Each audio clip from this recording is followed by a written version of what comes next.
ವಸುಗಳು ಒಮ್ಮೆ ತಮ್ಮ ಪತ್ನಿಯರೊಡನೆ ವನವಿಹಾರಕ್ಕೆ ಬಂದಿದ್ದರು. ಅದರಲ್ಲಿ ದ್ಯೂ ಅಂತ ಒಬ್ಬ, ಅವನು ಅವನ ಪತ್ನಿಯೊಂದಿಗೆ ಎಲ್ಲ ಓಡಾಡ್ತಾ ಇದ್ದ. ಆಗ ಒಂದು ಗೋವು ಕಾಣಿಸ್ತು. ಬಹಳ ಅದ್ಭುತವಾಗಿತ್ತು. ಅವಳಲ್ಲ ಕಾಮಧೇನುವಿನ ಮಗಳು, ಅಂದರೆ ವಸಿಷ್ಠರಂತವ್ರು ಆಯ್ಕೆ ಮಾಡಿಕೊಂಡವಳು. ಇವಳ ಹಾಲು ಕುಡಿದ್ರೆ ಸಾವಿರಾರು ವರ್ಷ ಸಾವು ಬರೋಲ್ಲ. ಈ ಗೋವನ್ನು ಗೆಳತಿ ಕೊಡೋಣ ಅಂತ ಗಂಡನಿಗೆ ಕೇಳಿದವರು. ನಂದಿನಿಯನ್ನು ತಗೊಂಡು ಹೋದರು. ವಸಿಷ್ಠರಿಗೆ ಸಿಟ್ಟು, ಶಪಿಸಿಬಿಟ್ಟು.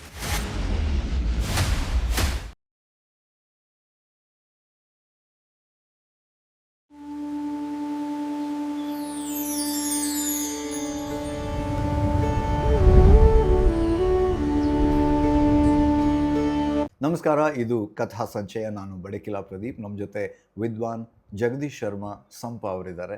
ಅವ್ರನ್ನ ಕಾರ್ಯಕ್ರಮಕ್ಕೆ ಸ್ವಾಗತ ಮಾಡೋಣ. ನಮಸ್ತೆ. ನಮಸ್ತೆ. ಕಾರ್ಯಕ್ರಮಕ್ಕೆ ಸ್ವಾಗತ. ಹಾಗೂ ನಾವೆಲ್ಲರೂ ಕೂಡ ಇಂದಿನ ಕಥೆಗಾಗಿ ಕಾಯ್ತಾ ಇದ್ದೀವಿ. ಇವತ್ತಿನ ಕಥೆ ಇದು ಮಹಾಭಾರತದ ಕಥೆನೇ. ಓಕೆ, ಪ್ರಸಿದ್ಧವಾದ ಕಥೆನೇ. ಆದರೆ ಮಹಾಭಾರತದ ಕಥೆಯಾಗಿ ನೋಡೋ ಹಾಗಿಲ್ಲ, ನಮ್ಮ ಕಥೆಯಾಗಿ ನೋಡಬೇಕಲ್ಲ. ಹಾಗಾಗಿ ಈ ಕಥೆಯನ್ನು ನಾನು ಆಯ್ಕೆ ಮಾಡ್ಕೊಂಡಿರೋದು. ಅಂದರೆ ಕಥೆಗಳನ್ನೆಲ್ಲ, ಇದು ರಾಮಾಯಣದ ಕಥೆ, ಇದು ಪುರಾಣದ ಕಥೆ, ಇದು ಅಲ್ಲಿ ಕಥೆ, ಇದು ಇಲ್ಲಿ ಕಥೆ, ಇದು ಇತಿಹಾಸದ ಕಥೆ ಅಂತ ನೋಡೋದ್ರಿಂದಾಗಿ ಮನೋರಂಜನೆ ಸಿಗ್ಬೋದಷ್ಟೆ. ಆದರೆ ನಮ್ಮಲ್ಲಿ ಇದಿದೆ, ನಮ್ಮಲ್ಲಿ ಇದಾಗತ್ತೆ, ನಮಗೆ ಈ ಸಮಸ್ಯೆ ಬರುತ್ತೆ, ನಮ್ಮಲ್ಲಿ ಕೊರತೆ ಇದೆ, ನಾವು ಆವಾಗ ಏನು ಮಾಡಬೇಕು ಅನ್ನೋ ತರಹದ ಅಂಶಗಳು ಅಂತ ಬಂದಾಗ ಕಥೆ ನಮ್ಮ ಕಥೆ ಆಗಬೇಕದು. ನಮ್ಮ ಕಥೆ ಆಗಬೇಕಿದ್ರೆ ಅಲ್ಲಿ ಇರುವ ವ್ಯಕ್ತಿಗಳ ಯೋಚನೆಯೋ ಕ್ರಿಯೆಯೋ ಯಾವುದೋ ಒಂದು ನಮ್ಮ ಜೊತೆಗೆ ತಾಗತ್ತೆ. ಅದು ತಾಗಿಸ್ಕೊಳ್ಬೇಕು ಅಂತ ಅದಕ್ಕಾಗಿ ಈ ಕಥೆ ಆಯ್ಕೆ ಮಾಡ್ಕೊಂಡಿರೋದು. ಈ ದೇವತೆಗಳಲ್ಲಿ ಬೇರೆ ಬೇರೆ ಗುಂಪುಗಳಿವೆ, ಬೇರೆ ಗುಂಪುಗಳು. 33 ಕೋಟಿ ದೇವತೆಗಳು ಅಂತ ಹೇಳ್ತೀವಲ್ಲ, 33 ದೇವತೆಗಳು ಅಂತ ಅರ್ಥ. ಅಂದರೆ 33 ಕೋಟಿ ಇಲ್ಲ ಅಂತ. ಕೋಟಿ ಅಂದರೆ ವಿಧ ಅನ್ನೋ ಅರ್ಥ ಅಲ್ಲ, ಕೋಟಿ ಅಂದರೆ ಸಂಖ್ಯೆಯಲ್ಲಿ ಉಪದೇವತೆಗಳು, ಆ ಗುಂಪಿನ ದೇವತೆಗಳು ಇರ್ತಾರೆ. 33 ದೇವತೆಗಳು ಅಂತ ಅನ್ನುವಾಗ ಅದರಲ್ಲಿ ಗುಂಪಿದೆ. 11 ರುದ್ರರು, 11 ಜನ ರುದ್ರರು, 12 ಆದಿತ್ಯರು, 12 ಜನ ಆದಿತ್ಯರು ಅಂತ. ಹಾಗೆಯೇ ಅದರಲ್ಲಿ ಅಷ್ಟವಸುಗಳು ಅಂತ ಒಂದು ಗುಂಪು. ವಸುಗಳು ಅಂತ ಅವರಿಗೆ ಹೆಸರು. ಅವರು 8 ಜನ. ಹಾಗಾಗಿ ಅಷ್ಟವಸುಗಳು ಅಂತ ಅವರನ್ನು ಕರೆಯೋದು. 8 ಜನ ವಸುಗಳು ಅಂತ. ಪೃಥ್ವಿ, ಧರ, ದ್ಯೂ ಅಂತೆಲ್ಲ ಬೇರೆ ಬೇರೆ ಹೆಸರುಗಳಿದೆ ಅವರಿಗೆ. ಈ ವಸುಗಳು ದೇವತೆಗಳು, ದೇವಲೋಕದಲ್ಲಿರುವವರು. ಅವರಿಗೆ ಅವರದ್ದಾದ ಕರ್ತವ್ಯ ಇದೆ. ದೇವತೆಗಳು ಅಂದರೆ ಅವರೆಲ್ಲರಿಗೂ ಏನೊಂದು ಕರ್ತವ್ಯಗಳಿರುತ್ತೆ. ಈ ವಸುಗಳು ಒಮ್ಮೆ ತಮ್ಮ ಪತ್ನಿಯರೊಡನೆ ವನವಿಹಾರಕ್ಕೆ ಬಂದಿದ್ದರು. ಅಂದರೆ ಪಿಕ್ನಿಕ್ ಥರ ವನವಿಹಾರಕ್ಕೆ ಬಂದಿದ್ದರು. ಎಲ್ಲಿಗೆ ಬಂದಿದ್ದರು ಅಂದರೆ ಭೂಮಿಗೆ ಬಂದಿದ್ದರು, ಹಿಮಾಲಯಕ್ಕೆ ಬಂದಿದ್ದರು, ಹಿಮಾಲಯದ ಪರಿಸರಕ್ಕೆ. ಅದು ಹಾಗೇ ನಮಗೆ ಅಲ್ಲಿ ಚೆನ್ನಾಗಿದೆ ಅಲ್ಲಿಗೆ ಹೋಗೋಣ ಅನ್ಸುತ್ತೆ, ಅಲ್ಲಿದ್ದವ್ರಿಗೆ ಇಲ್ಲಿ ಬರೋಣ ಅಂತ ಅನ್ಸುತ್ತೆ. ನಾವು ನಮ್ಮೂರು ಬಿಟ್ಟು ಇನ್ನೂ ಒಂದು ಊರು ನೋಡೋಕೆ ಹೋಗ್ತೀವಿ, ಆ ಊರಿನವ್ರು ನಮ್ಮೂರು ನೋಡ್ತಾ ಇರ್ತಾರೆ. ಗ್ರೀನರ್ ಪ್ಯಾಸ್ಚರ್ ಯಾವುದು, ಏನೋ ಒಂದು ಯಾವುದೋ ಒಂದು ಸೆಳೆತ ಅಂತೂ ಬೇರೆ ಊರಿನಲ್ಲಿ ಇರುತ್ತೆ ಅವರಿಗೆ. ಅವರು ಹಿಮಾಲಯಕ್ಕೆ ಬಂದಿದ್ದರು, ಪತ್ನಿಯರೊಂದಿಗೆ ವನವಿಹಾರ ಮಾಡ್ತಾಯಿದ್ರು. ಅದರಲ್ಲಿ ದ್ಯೂ ಅಂತ ಒಬ್ಬ, ಕೊನೆಯವನು, 8ನೇಯವನು ದ್ಯೂ ಅಂತ.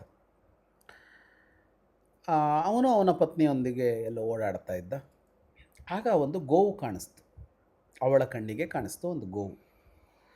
ಬಹಳ ಅದ್ಭುತವಾಗಿತ್ತು. ಬಿಳಿಯ ಬಣ್ಣ, ಅದರ ಸೌಂದರ್ಯ ನೋಡ್ತಾ ನಿಲ್ಲಬೇಕು ಅಂತ ಅನ್ನಿಸುವಂತೆ ಇತ್ತು ಆ ಗೋವನ್ನು. ಅವಳು ನೋಡ್ತಾ ನಿಂತಲು ಕೂಡ ಅದನ್ನು. ಅವನು ನೋಡ್ದ, ಅವಳಿಗೆ ಅದು ಸೆಳೆದಿದೆ ಅವಳನ್ನು ಅನ್ನೋದನ್ನು ಗಮನಿಸಿದ. ಆಮೇಲೆ ಹೇಳ್ದ, ಇದು ಬಹಳ ವಿಶೇಷವಾದ ಗೋವು. ಸ್ವರ್ಗದಲ್ಲಿ ಕಾಮಧೇನು ಇದ್ದಾಳಲ್ಲ, ಕಾಮಧೇನುವಿನ ಮಗಳು. ಸ್ವರ್ಗದಲ್ಲಿ ಕಾಮಧೇನು ಅಂತ ಇದ್ದಾಳೆ, ಅವಳ ಮಗಳು ನಂದಿನಿ ಅಂತ ಹೆಸರು. ಇವಳಿದ್ದು ನಂದಿನಿ ಅಂತ ಹೆಸರು ಅಂತ. ಇವಳ ವಿಶೇಷ ಏನು ಅಂತ ಅಂದರೆ, ಒಂದು, ಇವಳು ವಸಿಷ್ಠರ ಆಶ್ರಮದಲ್ಲಿರೋದು. ವಸಿಷ್ಠರ ಹೋಮಧೇನು. ಹೋಮಧೇನು ಅಂದರೆ ಏನು ಅಂದರೆ, ಅಗ್ನಿಹೋತ್ರ ನಡೆಸ್ತಾ ಇದ್ದರು. ಅಗ್ನಿಹೋತ್ರ ಎಲ್ಲರೂ ನಡೆಸಬೇಕು ಅಂತ ಇರೋದು, ಈಗ ಬಿಟ್ಟಿದ್ದೀವಿ. 3 ಅಗ್ನಿಗಳನ್ನು ನಿತ್ಯ ಉಪಾಸನೆ ಮಾಡಬೇಕು. ಅಗ್ನಿಗಳ ಮೂಲಕ ದೇವತೆಗಳನ್ನು ಉಪಾಸನೆ ಮಾಡಬೇಕು. ಅದಕ್ಕೆ ಬಳಕೆ ಆಗೋಕ್ಕೆ ಬೇಕಾದ ಪದಾರ್ಥಗಳಿರುತ್ತಲ್ಲ, ತುಪ್ಪವೋ ಇನ್ನೊಂದು, ಅದೆಲ್ಲ ಒಂದು ಗೋವಿನದ್ದಾಗಬೇಕು. ಅದನ್ನು ಹೋಮಧೇನು ಅಂತ, ಒಂದು ಶ್ರೇಷ್ಠವಾದ ಗೋವನ್ನು ಹೋಮಧೇನು ಅಂತ ಇಟ್ಕೊಳ್ತಾ ಇದ್ರು. ವಸಿಷ್ಠರ ಹೋಮಧೇನು ಅಂದರೆ ವಸಿಷ್ಠರಂಥವ್ರು ಆಯ್ಕೆ ಮಾಡಿಕೊಂಡವಳು, ಮತ್ತು ಇವಳ ಹಾಲು ಕುಡಿದ್ರೆ ಸಾವಿರಾರು ವರ್ಷ ಸಾವು ಬರೋಲ್ಲ ಅಂತ. ಸಾವಿರಾರು ವರ್ಷ ಸಾವು ಬರೋಲ್ಲ ಅಂದರೆ ಮುಪ್ಪು ಬರದಂತೆ ಮಾಡುತ್ತೆ ಅಂತ. ಸಾವು ಬರೋಲ್ಲ ಅಂದರೆ ಏನು? ಮುಪ್ಪು ಬರಬಾರದು ಅಂತ ಅರ್ಥ. ಅಂದರೆ ದೇಹ ಅನ್ನೋದು ದುರ್ಬಲ ಆಗ್ತಾ ಹೋಗುತ್ತೆ, ಶಿಥಿಲ ಆಗ್ತಾ ಹೋಗುತ್ತೆ. ಆವಾಗ ಅಂದರೆ ಸೆಲ್ ಡಿಜನರೇಷನ್ ಆಗ್ತಾ ರೀಜನರೇಷನ್ ಆಗೋದು ನಿಧಾನ ಆಗ್ತಾ ಹೋಗ್ತಾ ನಮಗೆ ವಯಸ್ಸಾಗುವಂಥದ್ದು. ಹೌದು ಹೌದು, ಅದಾಗಬಾರದು. ಆವಾಗ ಮುಪ್ಪನ್ನು ತಡೆಗಟ್ಟಬೇಕು ಮತ್ತು ಆಕಸ್ಮಿಕವಾದ ಯಾವುದೋ ಒಂದು ಸಾವೋ ಇತ್ಯಾದಿಗಳು ಆಗಬಾರದು. ಆಕಸ್ಮಿಕವಾಗಿ ಅಂದರೆ ಇನ್ಯಾವುದೋ ಕಾರಣದ ಸಾವನ್ನು ತಡೆಯುತ್ತೆ ಅಂತಲೂ ಹೌದು. ಅಂತ ಅವಳ ಹಾಲು ಕುಡಿದ್ರೆ ಹಾಗಾಗತ್ತೆ ಅಂತ ಅವನು ಸಹಜವಾಗಿ ಆ ನಂದಿನಿಯ ಮಹಿಮೆಯನ್ನು ಹೇಳ್ದ. ಈ ಕೆಲವು ಒಳ್ಳೆ ವಿಷಯಗಳು ಕಿವಿ ಬೀಳೋದು ಕಷ್ಟನೇ ಅಂತ ಹೇಳಬೇಕು. ಅಂದರೆ ಅವನು ಹೇಳಿದ್ದೇನು ಅಂದರೆ ನಂದಿನಿ ಹಾಲು ಕುಡಿದ್ರೆ ಸಾವು ಬರೋಲ್ಲ ಅಂತ. ನಂದಿನಿ ಅವರು ಬಳಸ್ಕೊಳ್ಬೋದು, ನಮ್ಮ ಕಾರ್ಯಕ್ರಮಕ್ಕೆ ಸ್ಪಾನ್ಸರ್ಸು ಆಗ್ಬೋದು. ಹೌದು, ಕೊನೆ ಪಕ್ಷ ಒಂದಿಷ್ಟು ಪೇಡಾರು ತಂದು ಕೊಟ್ಟರೆ ಅವ್ರು ಬಂದವರಿಗಾರು ಕೊಡ್ಬೋದು, ಬರೀ ಕಾಫಿ ಅಲ್ಲ. ಈ ಒಳ್ಳೇದು ಕೆಲವು ಸಲ ಒಳ್ಳೇದು ಕೇಳೋದು ಒಳ್ಳೇದಲ್ವೇನೋ ಅಂತ ಅನ್ಸ್ಬಿಡತ್ತೆ. ಹೌದು. ಅದಾದ ಕೂಡಲೇ ಅವಳಿಗೊಂದು ಆಸೆ ಹುಟ್ಟಿತು. ನಂದಿನಿಗಲ್ಲ, ಇವಳಿಗೆ ಕೇಳ್ತಾ ಇದ್ಲಲ್ಲ, ಅವಳಿಗೆ ಅದು ಅದರಷ್ಟಕ್ಕೆ ಮೈತಾ ಇದ್ಲು ನಂದಿನಿ. ಅವಳ ಪ್ರಪಂಚದಲ್ಲಿ ಏನು ಆಸೆ ಹುಡ್ತು ಅಂದರೆ ಅವಳಿಗೆ ಭೂಮಿಲೊಬ್ಳು ಗೆಳತಿ, ಭೂಮಿಯಲ್ಲೊಬ್ಳು ಗೆಳತಿ. ಇವಳು ದೇವತೆ, ಇವಳಿಗೆ ಸಾವಿಲ್ಲ, ಅಮೃತ ಕುಡ್ದಿದ್ದಾರೆ. ಭೂಮಿಯಲ್ಲಿರೋ ಗೆಳತಿ ಮನುಷ್ಯಳಲ್ವ, ಅವಳಿಗೆ ಸಾವಿದೆ. ಪರೋಪಕಾರದ ಪೂರ್ಣ ಪರೋಪಕಾರ ಅಲ್ಲ, ನಮ್ಮವ್ರಿಗೆ ಒಳಿತು ಮಾಡಬೇಕು ಅಂತ ಒಂದಿರತ್ತಲ್ಲ, ಒಳ್ಳೆಯದೇನೆ. ಹೌದು. ಹಾಗಾಗಿ ಗೆಳತಿಗೆ ಈ ಹಾಲು ಸಿಕ್ಕರೆ, ಅವಳು ಇದನ್ನು ಕುಡಿದ್ರೆ ಅವಳ ಜೊತೆ ನನಗೆ ಬಹುಕಾಲದ ಗೆಳೆತನ ಆಗತ್ತಲ್ಲ ಅಂತ. ಯಾಕೆಂದರೆ ಅವಳು ಸತ್ತು ಹೋಗ್ತಾಳೆ ಬೇಗ. ಒಬ್ಬ ಗೆಳತಿಯನ್ನು ಕಳ್ಕೋಬೇಕಾಗತ್ತೆ, ಏನು ಮಾಡೋಕ್ಕಾಗಲ್ಲ, ಮನುಷ್ಯಳು ಅವಳು. ಹಾಗಾಗಿ ಇದರ ಹಾಲನ್ನು ಗೆಳತಿ ಕುಡಿಯುವಲ್ಲಿ, ಹಾಗಾಗಿ ಈ ಗೋವನ್ನು ಗೆಳತಿ ಕೊಡೋಣ ಅಂತ ಗಂಡನಿಗೆ ಕೇಳಿದ್ಲು ಅವಳು. ಆಗ್ಬೋದು ಅಂದ ಅವನು. ಇಲ್ಲಿವರಿಗೆಲ್ಲ ಸರಿನೇ, ನನ್ನ ಗೆಳತಿ ದೀರ್ಘಾಯುಷ್ಯ ಆಗಬೇಕು, ಅವಳ ಜೊತೆಗಿನ ನನ್ನ ಮೈತ್ರಿ ಶಾಶ್ವತವಾಗಿರಬೇಕು, ಅದಕ್ಕೆ ಏನೋ ಒಂದು ಪ್ರಯತ್ನ ನಾನು ಮಾಡಬೇಕು, ಅದಕ್ಕೆ ಇವಳ ಹಾಲು ಕುಡಿದ್ರೆ ಆಗತ್ತೆ, ಅದಕ್ಕಾಗಿ ಈ ಗೋವು ಅವಳಿಗೆ ಬೇಕು ಅನ್ನೋದು ಇವಳು ಅವನಿಗೆ ಹೇಳಿದ್ದು. ಅವನು ಸರಿ ಇದೆ ಆಗಲಿ ಅಂತ ಹೇಳಿದ್ದು ಇಲ್ಲಿವರೆಗೂ ಸರಿ ಇತ್ತು. ಆದರೆ ಇದರ ಮುಂದಿನದ್ದೊಂದು ತಪ್ಪಾಯಿತು. ಯಾವುದೋ ಒಂದು ಬೇಕು ಅಂತ ಅನ್ನಿಸಿದಾಗ ಅದನ್ನು ಪಡೆದುಕೊಳ್ಳೋದಕ್ಕೆ ಒಂದು ಕ್ರಮ, ವಿಧಾನ, ಮಾರ್ಗ ಅಂತ ಇರುತ್ತೆ. ಅದನ್ನು ಬಿಡಬಾರ್ದು. ಅದನ್ನು ಬಿಟ್ಟರೆ ಅದನ್ನು ದರೋಡೆ, ಕಳ್ಳತನ, ಮೋಸ ಇಂಥ ಬೇರೆ ಬೇರೆ ಶಬ್ದಗಳಲ್ಲಿ ಅದನ್ನು ಬಳಸ್ತೀವಿ ನಾವು. ಆ ಗೋವು ಬೇಕು ಅಂತ ಆಯ್ತಲ್ಲ, ಆಯಿತು ತಗೊಂಡೋಗೋಣ ಅಂತ, ಆಯಿತು ತಗೊಂಡೋಗೋಣ ಅಂತ ಇವನೇನು ಮಾಡ್ದ, ಅಣ್ಣಂದ್ರಿಗೆ ಹೇಳ್ದ, ನನ್ನ ಹೆಂಡತಿಗೆ ಇದೊಂದು ಗೋವು ಬೇಕಂತೆ ಅಂತ. ಸ್ವಚ್ಛಂದವಾಗಿ ಕಾಡಿನಲ್ಲಿ ಮೇಯ್ತಾ ಇದ್ದ ಗೋವು, ಸ್ವರ್ಗಲೋಕದ ಕಾಮಧೇನುವಿನ ಮಗಳು. ಇವರು ಸ್ವರ್ಗದವರೇ, ಅಲ್ಲಿಗೆ ಕರ್ಕೊಂಡು ಹೋಗುವ ಅಲ್ಲ, ಭೂಮಿ ಕಳಿಸ್ಬೇಕು ಇವಳಿಗೆ. ಇವರು ದೇವತೆಗಳಾಗಿರೋದ್ರಿಂದ ಅಧಿಕಾರ ಇದೆ, ಲಾಜಿಕ್ ಎಲ್ಲ ಬಂತು ಅಂತ, ಲಾಜಿಕ್ ಎಲ್ಲ ಬಂದಿರಬಹುದು ಅಂತ. ಯಾಕೆಂದ್ರೆ ಈ ಲಾಜಿಕ್ಕನ್ನೇನೋ ಮಹಾಭಾರತ ಹೇಳೋಲ್ಲ. ಹಾಗಾಗಿ ಗೋವನ್ನು, ನಂದಿನಿಯನ್ನು ತಗೊಂಡು ಹೋದ್ರು ಅವರು. ಕೇಳಿದೆ ಯಾರಿಗೆ ಕೇಳೋದು ಅಂತ ನಂದಿನಿ ಕೇಳಬೇಕು, ಅವಳೇನು ಹೇಳೋಲ್ಲ. ವಸಿಷ್ಠರ ಹತ್ರ ಹೋಗಲಿಲ್ಲ. ಅದು ಮಾಡಿದ ತಪ್ಪು, ಅಲ್ಲಿ ತಪ್ಪಾಯಿತು. ತಪ್ಪಿ ಏನಾಯಿತು, ಕೇಳದೆ ತಗೊಂಡಿದ್ದಿದೆಯಲ್ಲ, ಅದಕ್ಕೆ ಕಳ್ಳತನ ಅಂತ ಆಯ್ತದು. ಕಳ್ಳತನವೇ ಅದು. ಕಳ್ಳತನ ಅಂದರೆ ಅದೇ ಅಲ್ವಾ. ಈಗ ನೀವು ಯಾವುದೋ ಒಂದು ವಸ್ತು ನನಗೆ ಕೊಟ್ರಿ, ನಾನು ತಗೊಂಡೆ, ಇದು ಕಳ್ಳತನ ಅಲ್ಲ. ವಸ್ತು ನಿಮ್ಮದು, ಈಗ ನನ್ನ ಹತ್ರ ಇದೆ, ಕಳ್ಳತನ ಅಲ್ಲ. ನಿಮ್ಮನ್ನು ಕೇಳದೆ ತಗೊಂಡ್ರೆ ಕಳ್ಳತನ. ಒಬ್ಬನಲ್ಲಿದ್ದ ವಸ್ತುವನ್ನು ಇನ್ನೊಬ್ಬ ತೆಗೆದುಕೊಳ್ಳೋದು, ಅವನಿಗೆ ಅದರ ಮೇಲೆ ಸ್ವಾಮಿತ್ವ ಇದೆ, ಅದರ ಮೇಲೆ ಅವನ ಒಡೆತನ ಇದೆ. ಅದನ್ನು ಅವನೇ ಬಿಟ್ಟು ಅವನ ಸ್ವಾಮಿತ್ವವನ್ನು ತ್ಯಾಗ ಮಾಡಿ ಇನ್ನೊಬ್ಬನ ಒಡೆತನಕ್ಕೆ ವಹಿಸಿದರೆ ಏನೂ ತಪ್ಪಿಲ್ಲ. ದಾನವಾಗಿಯೋ, ಸಾಲವಾಗಿಯೋ, ಕಾಣಿಕೆಯಾಗಿಯೋ, ಮಾರಾಟದಲ್ಲೋ ಹೇಗೂ ಕೊಡ್ಬೋದಲ್ಲ. ಆದರೆ ಅವನನ್ನು ಒಪ್ಪಿಗೆ ತೆಗೆದುಕೊಳ್ಳದೆ, ಅವನಿಗೆ ಒಪ್ಪಿಗೆ ಇಲ್ಲದೆ, ಎರಡು ಒಪ್ಪಿಗೆ ತೆಗೆದುಕೊಳ್ಳದೆ ತಗೊಂಡೋದ್ರೆ ಕಳ್ಳತನ ಆಯಿತು. ಒಪ್ಪಿಗೆ ಇಲ್ಲದೆ ತಗೊಂಡೋದ್ರೆ ದರೋಡೆ ಆಯಿತು. ಈ ದರೋಡೆಯಲ್ಲಿ ಎದುರ ಮಾಡ್ತಾನೆ, ಅವನಿಗೆ ಒಪ್ಪಿಗೆ ಇಲ್ಲ. ಹಾಗಾಗಿ ಆ ಎರಡು ಇದು ಏನಾಯಿತು, ಇದು ಕಳ್ಳತನ ಆಯಿತು, ಚೌರ್ಯ ಆಯಿತು. ಸಂಜೆ ಆಯಿತು, ಇವರಷ್ಟಕ್ಕೆ ಹೋದರು, ಇಲ್ಲಿ ಮುಗೀತು. ಅಲ್ಲಿ ಸಂಜೆ ಆಯಿತು, ವಸಿಷ್ಠರು ಕಾದಿದ್ದಾರೆ. ಅವರು ವನಕ್ಕೆ ಹೋಗಿದ್ದರು, ಬೇಕಾದ ಗಡ್ಡೆ ಗೆಣಸು ಹಣ್ಣು ಹಂಪಲು ಅವನ್ನೆಲ್ಲ ತರೋದಕ್ಕೆ ಬಂದರೆ ನಂದಿನಿ ಇಲ್ಲ. ಎಷ್ಟೊತ್ತಕ್ಕಾದರೂ ನಂದಿನಿ ಇಲ್ಲ. ಈಗ ಹುಡುಕಬೇಕಲ್ಲ. ಈಗ ಕುದುರೆಯನ್ನು ಸಗರ ಹುಡುಕಿದಂತೆ ಮಕ್ಕಳನ್ನು ಕಳಿಸಿ ಹುಡುಕಬೇಕಾದದ್ದಿಲ್ಲ ಅವರಿಗೆ. ಕಳೆದು ಹೋದ ವಸ್ತುವನ್ನು ಹುಡುಕುವುದಕ್ಕೆ ಅವರಿಗೆ ಅವರದ್ದೇ ವ್ಯವಸ್ಥೆ ಇದೆ. ಯಾವುದು ಅಂದರೆ ದಿವ್ಯ ದೃಷ್ಟಿ. ಕಣ್ಮುಚ್ಚಿ ಕುಳಿತರು, ದಿವ್ಯ ದೃಷ್ಟಿಯಲ್ಲಿ ನೋಡಿದ್ರು ನಂದಿನಿ ಎಲ್ಲಿದ್ದಾಳೆ ಅಂತ. ಗೊತ್ತಾಯಿತು ಇವರು ಅಪಹರಿಸಿದ್ದಾರೆ ಅಂತ. ವಸಿಷ್ಠರಿಗೆ ಸಿಟ್ಟು ಬಂತು. ವಸಿಷ್ಠರು ಶಪಿಸಿಬಿಟ್ರು, ಭೂಮಿಗೆ ಹೋಗಿ. ಮತ್ತದೇ ನಮ್ಮ ಹಿಂದಿನ ಸಂಚಿಕೆಯ ವಿಚಾರ, ಭೂಮಿಗೆ ಹೋಗಿ ಅಂತ. ಮತ್ತದೇ ಅಲ್ಲಿ ಮಹಾಭಿಷನಿಗೆ ಮೇಲೆ ಬರುವ ಅರ್ಹತೆ ಇತ್ತು, ಯೋಗ್ಯತೆ ಇರಲಿಲ್ಲ. ಇವರು ದೇವತೆಗಳು. ಇವರು ಅರ್ಹತೆ ಯೋಗ್ಯತೆ ಎರಡೂ ಇದ್ದಿದ್ದರಿಂದಲೇ ದೇವತೆಗಳಾಗಿ ಹುಟ್ಟಿಕೊಂಡೇದು ಹುಟ್ಟು ದೇವತೆಗಳವರು ಅಂತ, ಹುಟ್ಟಾ ದೇವತೆಗಳು. ಆದರೆ ಅದನ್ನು ಕಳ್ಕೊಂಡ್ರು. ಯೋಗ್ಯತೆಯನ್ನು ಕಳೆದುಕೊಂಡರು ಅಂತ. ಅದೇ ಆ ಪಾಯಿಂಟಿಗೆ ನಾನು ಬರೋಕೆ ಹೊರಟಿದ್ದು. ಯೋಗ್ಯತೆಯನ್ನು ಸಂಪಾದಿಸಿಕೊಂಡಿರಲಿಲ್ಲ ಮಹಾಭಿಷ. ಸಂಪಾದಿತವಾಗಿದ್ದ ಯೋಗ್ಯತೆಯನ್ನು ಕಳೆದುಕೊಂಡರು ವಸುಗಳು. ಹಾಗಾಗಿ ಭೂಮಿಗೆ ಹೋಗಿ ಅಂತ ಶಪಿಸಿದರು. ಇದು ಇವರಿಗೂ ಗೊತ್ತಾಯಿತು, ಅವರಿಗೂ ಗೊತ್ತಾಯಿತು, ದೇವತೆಗಳಾದ್ದರಿಂದ. ಬಂದು ವಸಿಷ್ಠರ ಕಾಲು ಹಿಡಿದುಕೊಂಡ್ರು, ಶರಣಾದರು, ದಾರಿ ತೋರಿಸಿ ಅಂತ. ಸರಿ, ವಸಿಷ್ಠರು ಕರಗಿದರು. ಕರಗಿ ಹೇಳಿದರು, ಈ ಶಾಪ ಸಂಪೂರ್ಣವಾಗಿ ಇಲ್ಲ ಅಂತ ಮಾಡೋದಕ್ಕಾಗೋಲ್ಲ. ಯಾಕೆಂದರೆ ಶಾಪ ಅಂದರೆ ವಾಸ್ತವವಾಗಿ ಸಿಟ್ಟು ಮಾಡಿ ಯಾರಿಗೋ ಬೈಯೋದಲ್ಲ. ಸಿಟ್ಟು ಮಾಡಿ ನನಗೊಂದು ಶಕ್ತಿ ಇದೆ ಅಂತ ಯಾರನ್ನೂ ತಗೊಂಡು ಜೈಲಲ್ಲಿ ಕೂರಿಸೋದಲ್ಲ. ಶಾಪ ಅನ್ನೋದು ಒಂದು ಚಿಕಿತ್ಸೆ. ಅದು ದೋಷ ಬಂತು, ಒಂದು ತಪ್ಪು ಮಾಡಿದಾಗ ಒಂದು ದೋಷ ಅಂಟುಕೊಳ್ತು ಜೀವಕ್ಕೆ.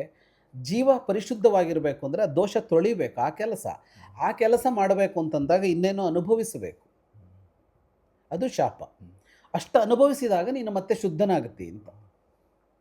ಶುದ್ಧನಾಗ್ತಿ ಮತ್ತು ನಿನ್ನಲ್ಲಿ ಇಲ್ಲವಾಗಿದ್ದ ಯೋಗ್ಯತೆಯನ್ನು ಗಳಿಸಿಕೊಡ್ತಿ ಅಂತ.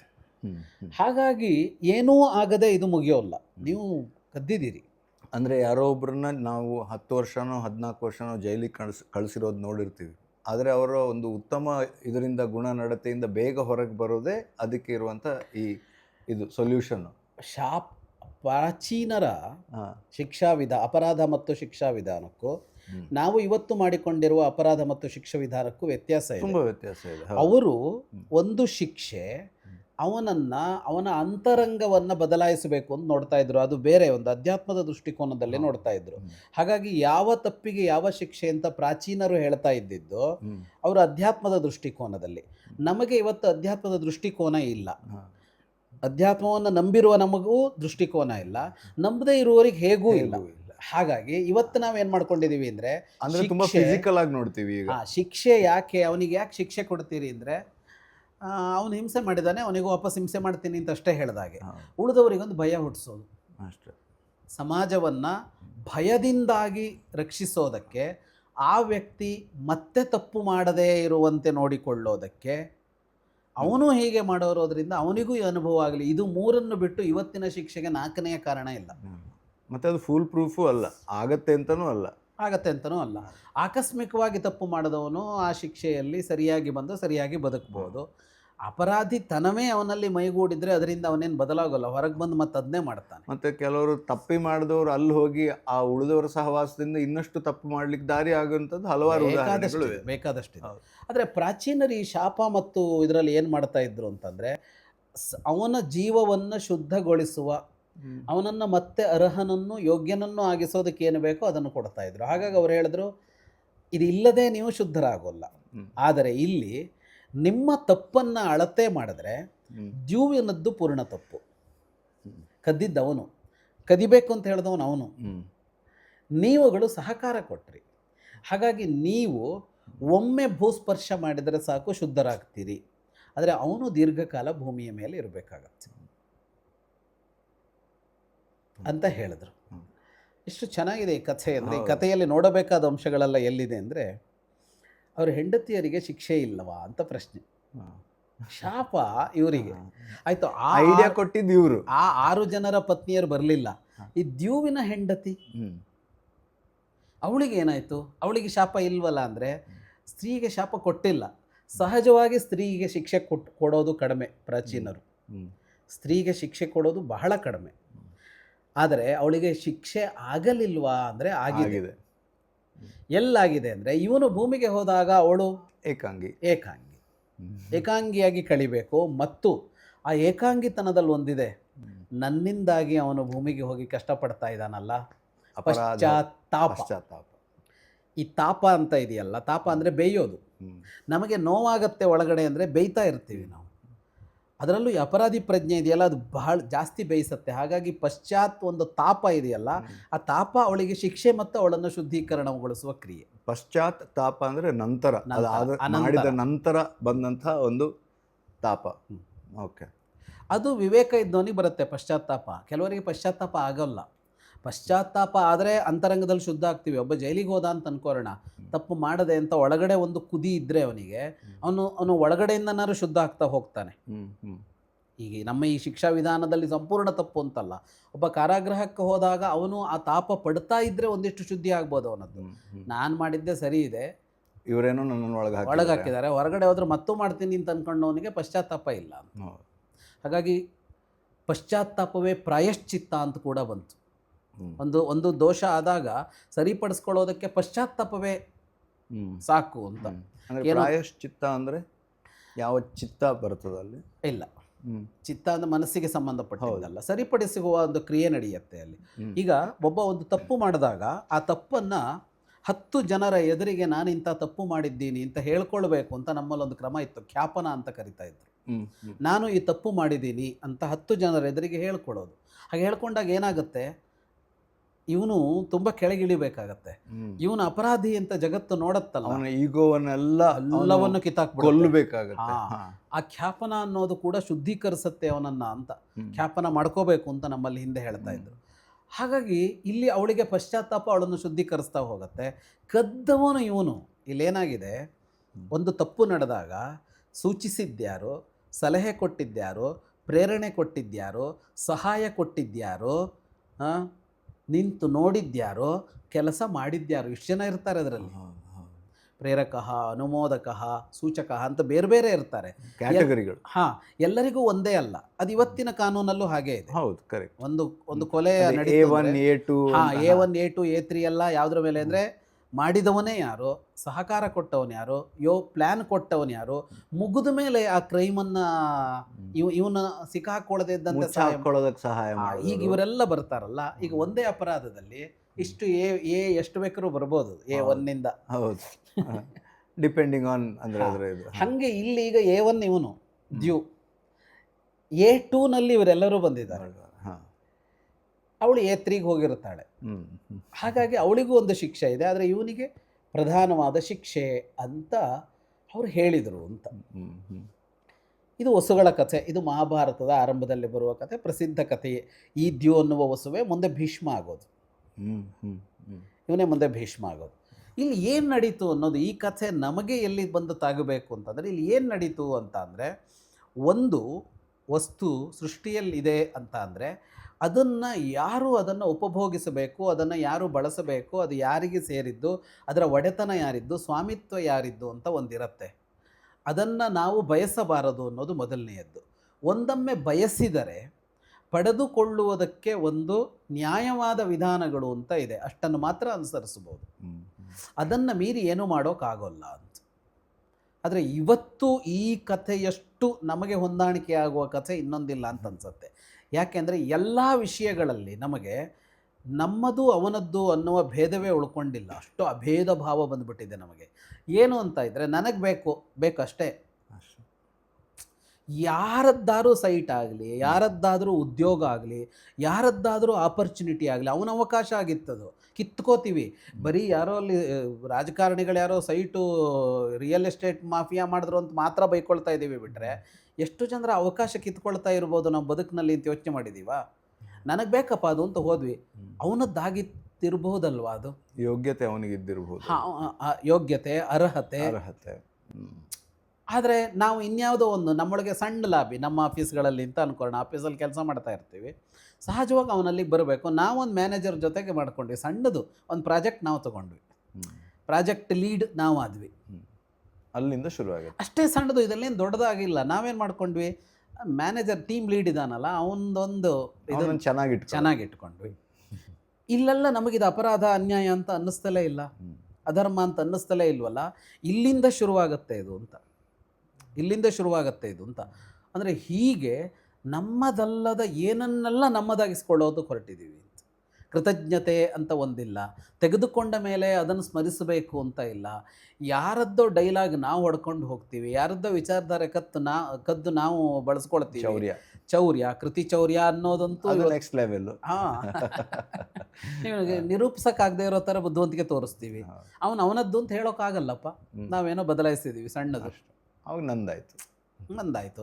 ಅವನು ಚಿತ್ರಗಳಿಗೆ ಸಿಕ್ಕಾಕೊಳ್ಳೋ ತನಕ ಕಳ್ಳ ಅಲ್ಲ.